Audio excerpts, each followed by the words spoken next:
The heart of ancient Rome, Colosseum, Roman Forum, and Palatine Hill. Welcome. Today we're stepping into the world's greatest open-air museum. Right in the heart of Rome, we'll trace the footsteps of emperors, warriors, and citizens as we explore the stones that built an empire.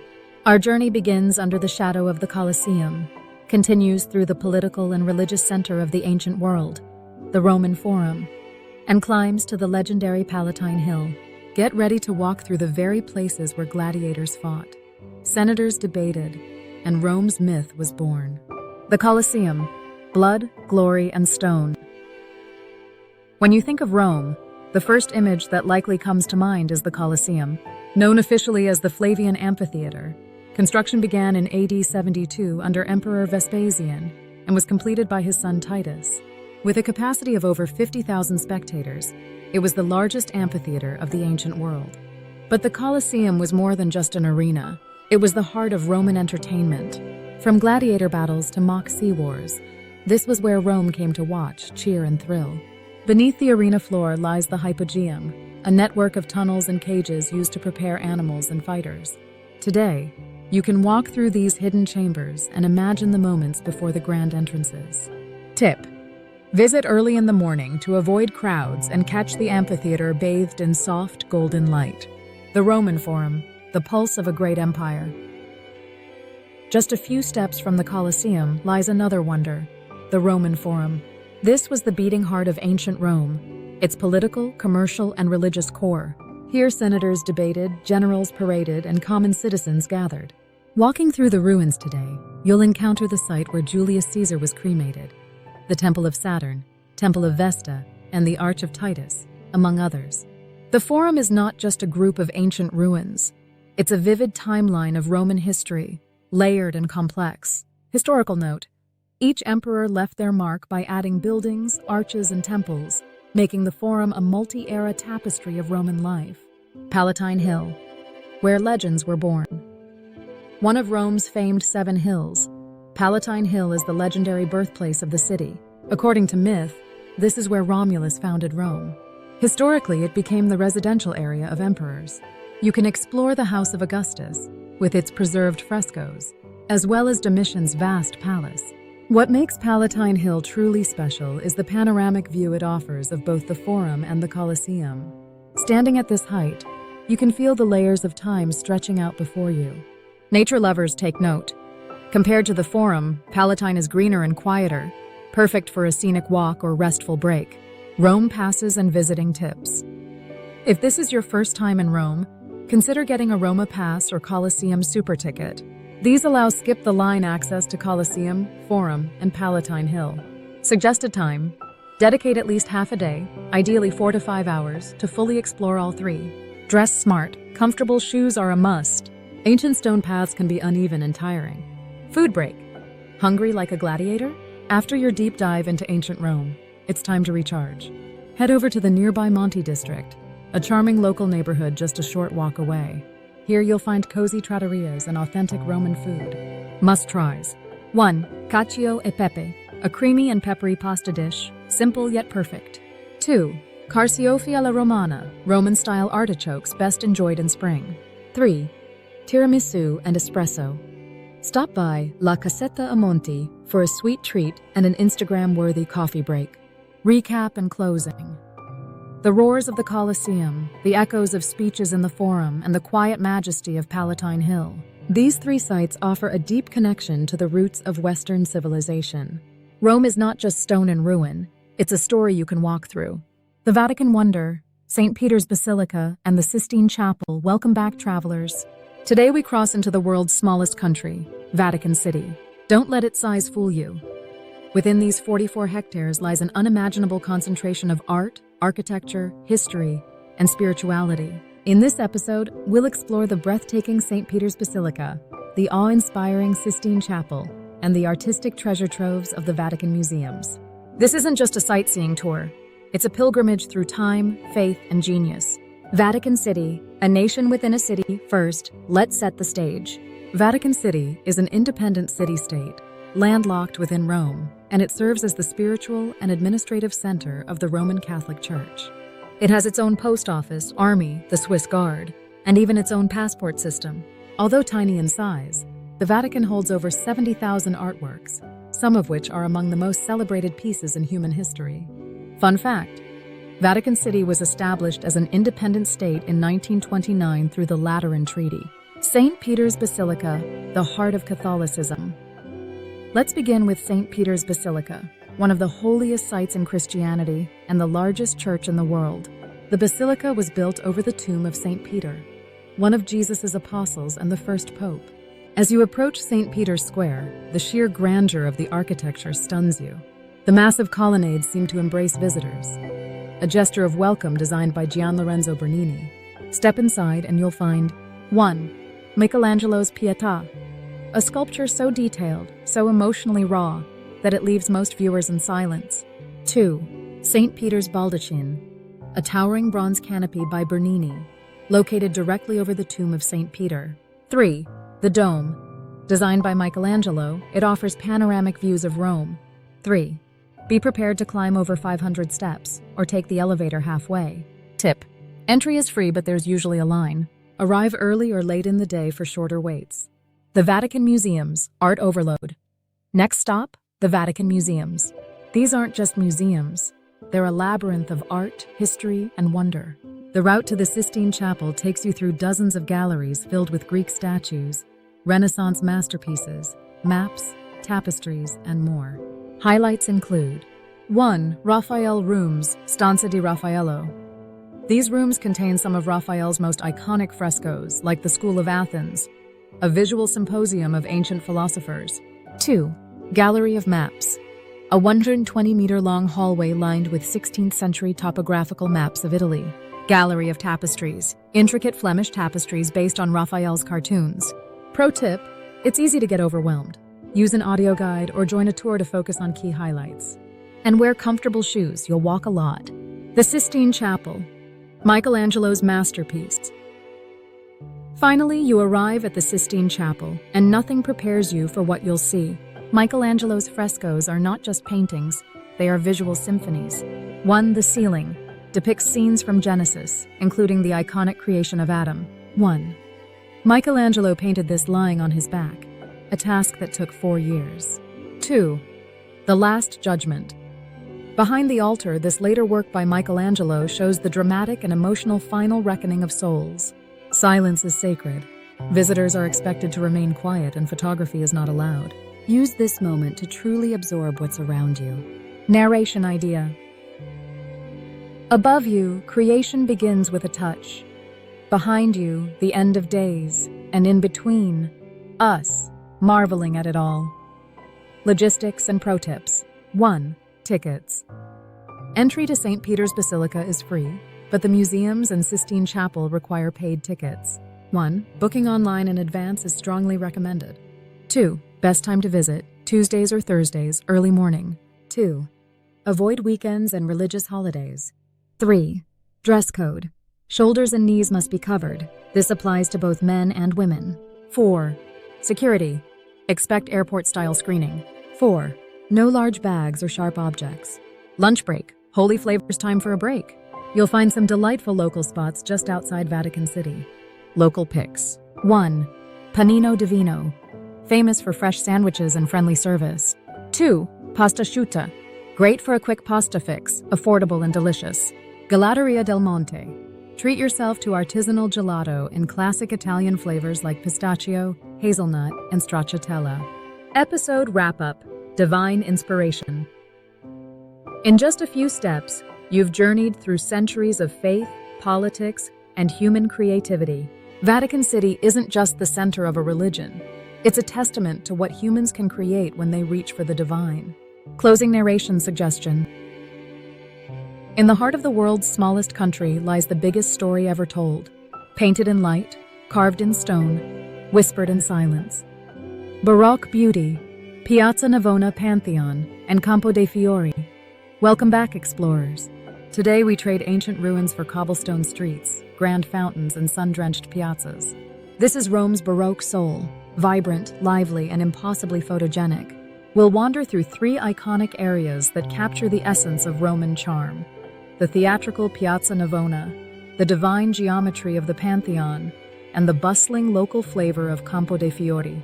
Let's dive into the city's beating heart. Piazza Navona, Rome's open-air stage. Our journey starts at Piazza Navona, one of the most iconic squares in Rome.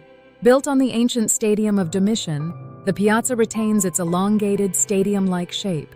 But instead of gladiators, it now hosts artists, cafes, and 3 jaw-dropping fountains. The star of the show? Bernini's Fountain of the Four Rivers, Fontana dei Quattro Fiumi, built in 1651. It represents the 4 major rivers of the known continents at the time: the Nile, Danube, Ganges, and Rio de la Plata. At the center rises an obelisk, adding a vertical flourish to Bernini's dynamic stone drama. Art meets architecture. Directly across from the fountain is Sant'Agnese in Agone, a stunning Baroque church by Borromini, Bernini's rival. The 2 buildings, facing each other, symbolize one of the greatest architectural rivalries in history. Cafe tip: grab a cappuccino at Cafe Domiziano and people watch like a local. Street performers, painters, and musicians bring the piazza to life. The Pantheon, divine design. A short walk away stands one of the most mysterious and magnificent buildings in the world, the Pantheon. Originally a Roman temple to all gods, it was rebuilt by Emperor Hadrian around 126 AD and later converted into a church. The Pantheon is best known for its perfectly symmetrical dome, which to this day remains the world's largest unreinforced concrete dome. At the center of the dome is the oculus, a 9-meter-wide opening that lets in natural light, and sometimes rain. The building has no windows. The oculus is its only source of illumination. Standing beneath it feels almost otherworldly. Artistic detail. The floor you're walking on is the original Roman marble from 2,000 years ago. Let that sink in. Burial site. The Pantheon is also the final resting place of Raphael, the Renaissance painter, and several Italian kings. Campo dei Fiori, where Rome gets real now. Let's loosen our belts a little, because it's time to eat, sip, and wander in Campo dei Fiori. Translated as Field of Flowers, this square has a darker past. It was once used for public executions. Today, it's the site of a daily market buzzing with life. In the morning, you'll find vendors selling 1. Fresh produce. 2. Local cheeses. 3. Limoncello. 4. Italian spices. 5. Handmade pasta. At the center of the square stands a brooding statue of Giordano Bruno, a philosopher executed for his controversial ideas. It's a reminder that Rome's beauty is also rooted in centuries of conflict and passion. Evening vibe. At night, Campo dei Fiori transforms into one of Rome's liveliest nightlife hubs. Bars, wine taverns, and trattorias line the square. Local tip: try supplì, fried rice balls with mozzarella, from Forno Campo dei Fiori, or enjoy a Roman-style pizza at Antico Forno Roscioli nearby. Bonus detour: Via Giulia and Tiber River stroll. If you have some extra time, take a detour down Via Giulia, a quiet and historic street that runs parallel to the Tiber River. Designed by Bramante in the Renaissance, it's lined with noble palaces, antique shops, and ivy-covered buildings. Secret spot: look for the Arco Farnese, an incomplete bridge started by Michelangelo himself. Tips for this itinerary: 1. Best time to visit Piazza Navona: late afternoon or early evening for golden hour photography. 2. Pantheon entry: free, but now requires a reservation or small ticket fee depending on the season. 3. Campo market hours: typically open from 7 a.m. to 2 p.m., Monday to Saturday. 4. Watch your pockets. These are popular spots. Keep an eye on valuables. The soul of the city, from the elegance of Baroque fountains to the timeless mystery of the Pantheon and the unfiltered energy of Campo dei Fiori. This part of Rome shows you how history and daily life intertwine. Closing narration suggestion: here the stones speak Latin, the fountains sing Baroque, and the piazzas pulse with espresso-fueled life. Rome isn't just a city, it's a symphony in stone. Trastevere, the bohemian soul of Rome. Welcome back, fellow wanderers. If you've seen Rome's monuments and piazzas, it's time to explore a neighborhood that feels like a vibrant heartbeat. Trastevere. Known for its winding cobblestone streets, charming houses, and laid-back atmosphere, Trastevere is where Rome's true character shines through. In this episode, we'll stroll through this picturesque area, dive into its fascinating history, and sample its best local flavors. Let's get lost in the beauty and rhythm of Rome's bohemian side. Trastevere, a neighborhood with character. Trastevere is an area that tells the story of Rome through its people. For centuries, it was home to the working class, and its narrow streets and vibrant squares reflect this traditional Roman way of life. The name Trastevere comes from the Latin words trans Tiberem, meaning beyond the Tiber, because it lies across the Tiber River from the city center. It was once a thriving area for fishermen, merchants, and artisans, and today it's one of the most charming and lively neighborhoods in the city. Tiber River views. Take a stroll along the riverbank, where you'll see locals jogging, artists sketching, and friends chatting at outdoor cafes. Photography tip. For the best views of Trastevere, climb up to the Gianiculum Hill. The panoramic view of Rome is absolutely stunning, especially at sunset. Santa Maria in Trastevere, a church with a story. Let's start with the heart of the neighborhood, Santa Maria in Trastevere. This beautiful basilica is one of Rome's oldest churches and dates back to the 3rd century. It's known for its mosaics, which depict scenes from the life of the Virgin Mary. Step inside, and you'll be greeted by stunning golden mosaics that shine in the soft light of the church. The basilica is a perfect example of early Christian art and a quiet refuge from the hustle and bustle of the streets outside. Tip: sit in the church's peaceful courtyard and enjoy a moment of stillness. It's a great spot to reflect and soak in the tranquility. Piazza di Santa Maria in Trastevere, the heart of the neighborhood. Right in front of the church is Piazza di Santa Maria in Trastevere, a lively square where locals gather to chat, sip coffee, and enjoy the view of the fountain. The square is framed by charming medieval buildings, and it feels like the true soul of the neighborhood. In the evenings, the piazza comes alive with street performers, musicians, and vendors. It's one of the best places to soak in the atmosphere of Trastevere and experience the warm hospitality of its people. Gelato stop. Be sure to stop by Gelateria della Palma nearby for one of the city's best gelatos. Villa Farnesina, Renaissance beauty. Next, we'll visit Villa Farnesina, a stunning Renaissance villa just a short walk from Piazza di Santa Maria. This villa is a hidden gem and often overlooked by tourists, but it's worth a visit for its extraordinary frescoes by Raphael, Baldassare Peruzzi, and Sebastiano del Piombo. The villa's architecture is breathtaking, and the frescoes inside are masterpieces of Renaissance art. The most famous room is the Loggia of Psyche, which is covered in vibrant frescoes depicting the myth of Cupid and Psyche. Tip: take your time to explore the rooms and appreciate the intricate details of the artwork. It's a peaceful escape from the busier parts of Rome. Trastevere's culinary delights.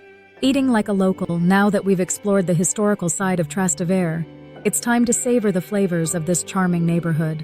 Trastevere is known for its traditional Roman cuisine, with a heavy emphasis on fresh ingredients and simple yet delicious dishes.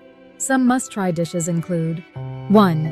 Cacio e pepe, a Roman classic made with pasta, pecorino cheese, and black pepper. 2. Supplì, fried rice balls filled with mozzarella, perfect as a snack or appetizer. 3. Saltimbocca alla Romana, tender veal with prosciutto and sage, often served with a white wine sauce. 4. Fried artichokes, carciofi alla Giudia, a Jewish Roman delicacy that's crispy and golden on the outside and tender on the inside. Dining tips. For an authentic Trastevere experience, head to D'Enzo L29 or Antico Arco for a delicious local meal. The outdoor seating in Trastevere's trattorias is perfect for watching the world go by. The nightlife of Trastevere. When the sun sets, Trastevere transforms into one of the best nightlife districts in Rome. The streets become filled with the sounds of laughter, music, and clinking glasses. 1. Freni e Frizioni, a trendy cocktail bar with a laid-back atmosphere and great aperitivos. 2. Bar San Callisto, a no-frills, old-school Roman bar where you can enjoy a cheap beer with locals. 3. Piazza Trilussa, another lively square in Trastevere, known for its lively bars and young crowd. Tip: if you're in the mood for a true Roman experience, grab a drink at Bar San Callisto and enjoy it by the fountain, watching the night unfold. Trastevere's secret gardens. Escape the crowd.